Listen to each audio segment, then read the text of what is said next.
quel est le rôle, peut-être le devoir, du commerçant en termes de formation?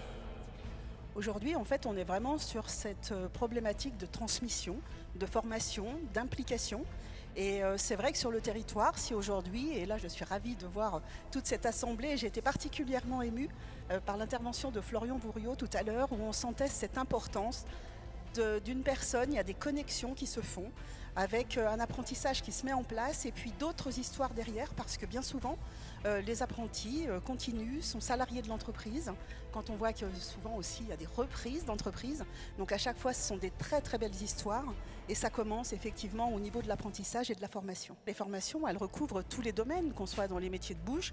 Bon, moi-même j'ai un Intermarché, donc on couvre différents métiers, que ce soit au niveau des BTS Management Unité Commerciale, la boucherie, la charcuterie, enfin on est vraiment sur tous les domaines, y compris l'administratif, et je trouve qu'aujourd'hui c'est important d'accompagner parce qu'il y a des jeunes pour qui le parcours scolaire classique n'est pas du tout un chemin, et tant mieux parce que ce n'est pas le seul chemin, loin de là, et le chemin de l'entrepreneuriat il passe souvent par l'apprentissage. Et c'est vrai que quand on reçoit des jeunes chez soi, il y a une vraie responsabilité, il y a un vrai engagement, et je trouve que c'est une belle aventure.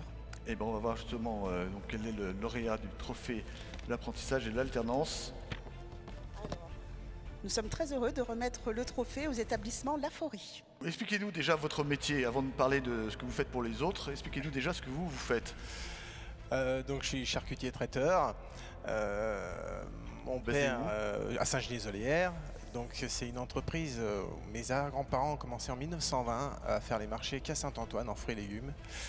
Et mon grand-père après a continué, et mon grand-père a dit à mon père, étant donné qu'il n'était pas destiné, comme vous disiez tout à l'heure, à l'école, tu feras charcutier. Donc en 79, mon père a continué à faire la charcuterie sur les marchés artisanales dans l'ouest de Lyon.